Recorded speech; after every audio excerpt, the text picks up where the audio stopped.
Amani Desdemona Moore. Ms. Muffinhead. English 12.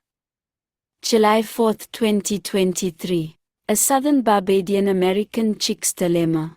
Adversity in the midst of diversity, not your typical TikTok challenge. By Jasmine Winters. I am a black girl of Barbadian descent who lives in an area called Hazelwood in Hazel Green, Alabama.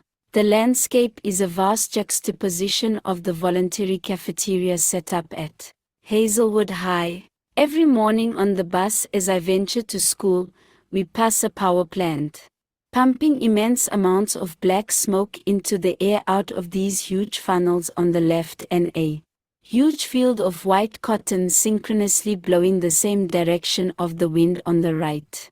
This was similar to the setup of cliques at school.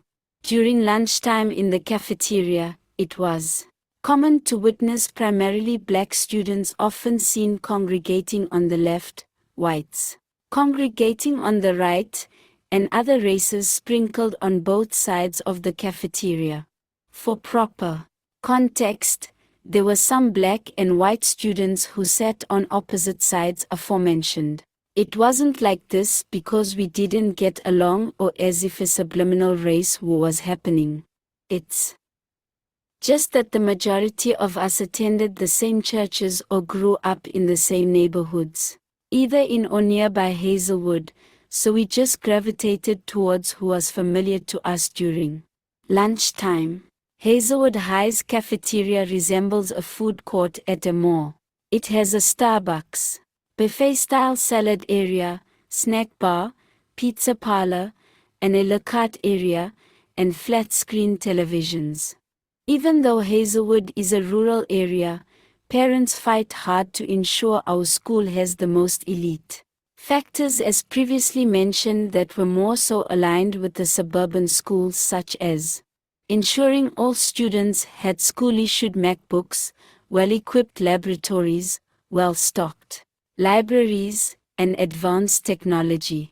Our school even had a stellar security check-in area where, when we entered the school, cameras would identify our faces with the identification badges we wore around our necks with our unique school-issued lanyards when we approached the vestibule.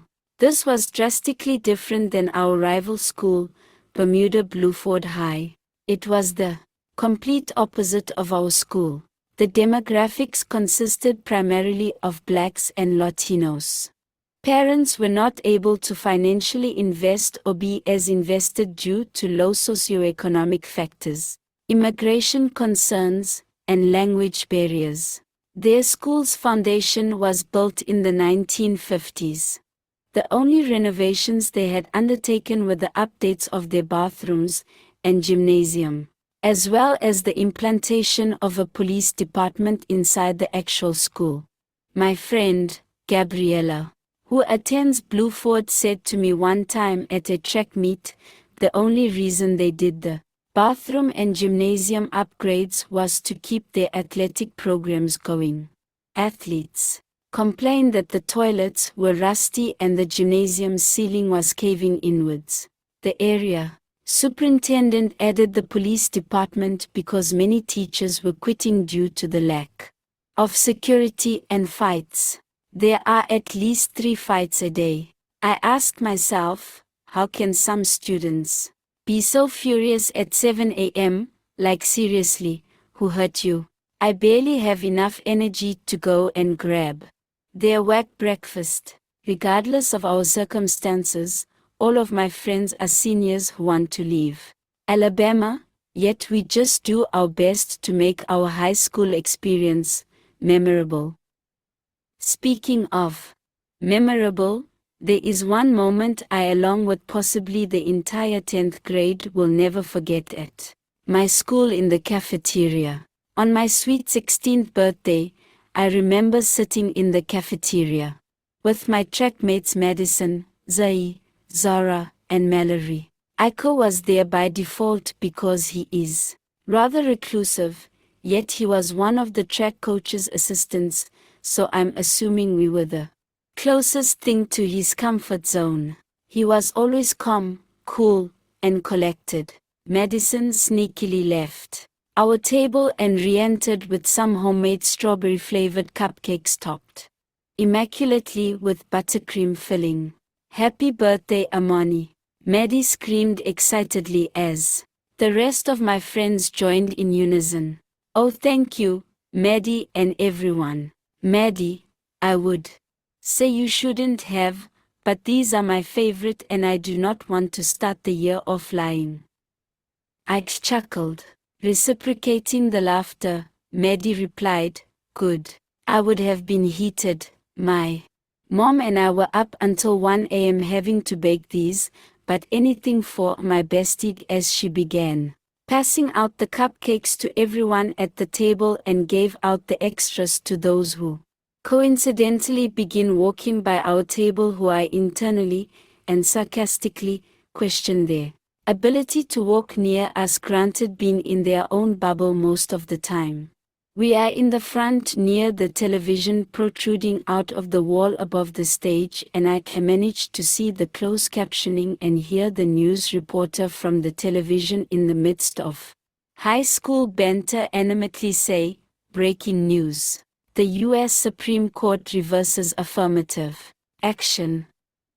After an intense fight in the cases of Students for Fair Admissions versus Harvard and Students for Fair Admissions versus the University of North Carolina, race will no longer be a factor in terms of consideration within college admissions. This 58-year precedent has been discontinued. How will the nation react? How will colleges react? Find out at 6 o'clock from our interviews. "Wow, that's insane," I muttered with discontent as I begin peeling back the cupcake wrapper from my cupcake. "What's insane?" Maddie asked. "Look on the television. Affirmative action is dead, girl." Madison pauses awkwardly. "Is it really dead, Amani? I mean, come on. We still have other rights here in America," Maddie defends. Before I can even untwist my lips out of frustration, the twins, Zoe and Zara, quickly jump into the conversation in full force. "Maddie, were you sleeping in history class?" This was a precedent set to force colleges to consider admitting people who resemble you and me during a time discrimination was at an all-time high. "Yeah, we do have other rights, but do you not recognize that our rights are being stripped away?" Zoe emphasized in a serious manner. Zara interjects, "Yup. First abortion is taken away in certain states, and now this.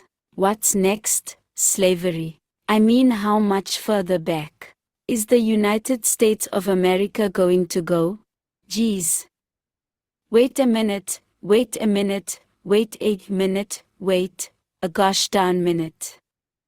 Maddie delivers as she chews, swallows, and devours the last morsel of her cupcake. "First of all, I am not black, I am multiracial. Secondly, as my father has informed me, slavery was years ago. Why can't we all get over it and stop resorting to it in defense of contemporary issues? Schools are already integrated. Why become so pessimistic as if that is going to discontinue? Come on, ladies, let's use our brains here." Maddie says condescendingly. Iko grabs his chopsticks along with his bento box and says, "I'm out. You guys are doing entirely too much today." Maddie turns to Mallory and says, "Well, Mallory, what do you have to say about all of this?" Mallory had been twisting her blonde hair throughout the entire conversation, and her cheeks were becoming tomato red. Mallory slowly gulps the remainder of the milk in the carton and then places it down. She clears her throat and says, I'm good, Maddie. Oh, come on, don't be shy. You're not shy any other time." "Okay, Maddie, I mean, like, what do you want me to say? My dad's ideology is nowhere near the same as yours, granted they both are white. Even if you disagree or have an issue with something, Madison, you don't have to be nasty or insensitive about it. I'm going to follow Aiko's lead and leave too. Bye, guys. Finally, I was able to voice my opinion. How dare you disown one part of your identity, downplay a part of your history, and discredit who you are with borderline, bigoted remarks with your ASIN-9 rebuttal. It was evident that all the peace I left in my system left me that day. I transformed from Amani to Othello's lover, Desdemona. Madison stared with a semi-smirk and then said, I can show you, better than I can tell you, what affirmative action is. She grabbed my cupcake that was partially disfigured by the one bite I had taken, for I completely lost my appetite at that point. It's like me forcing you to eat this cupcake just because it's strawberry flavor. Maddie took the cupcake and mushed it right into my face. At that point, I was seeing red, pink, and the twins jumping. Maddie. Security soon stepped in. Everyone who participated in the fight received a week of out-of-school suspension. That silent car ride from school to my house was the longest 15 minutes ever. 3 things Bajans don't play about are religion, family, and education, in that order. I wasn't able to vocalize anything to my mother until we congregated at the dinner table. Once my father was off from work. Of course, my little sister, Rihanna, was at the table as if she was about to witness a movie that I would deem a horror on my birthday.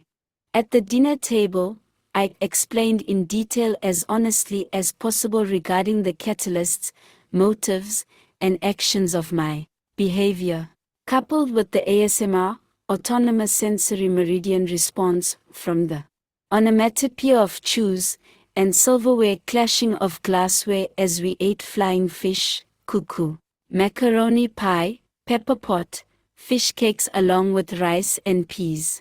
I was too full in terms of not only the food I was devouring but the overwhelming lessons learned from my parents in regard to how to reflect and address similar situations I might encounter in the future. I left the dinner table with 5 lessons as follows. 1. Some controversial opinions/matters are best kept internally and should best be spoken about in consideration of time, place, and company. 2. Everyone's perception of how they identify themselves is different from the lens through which we see them. 3. Being black is complex. 4. If Madison's reenactment of affirmative action is a prime analogy to it being a negative policy, I can shift my perception of how it can be a positive one as well in terms of adding flavor. Realistically and figuratively, everyone may not like the same flavors of cupcakes, but they can at least give it a try. Some will change our palate's desires, just like the diversity marginalized groups bring to dominant groups in academic spaces. 5. I will pave the way for an opportunity to become a judge. That way I can gather discernment and talk about these issues without consequence. 6. Strawberry-flavored cupcakes taste much better without the assistance of others and when you are able to eat them at your own pace.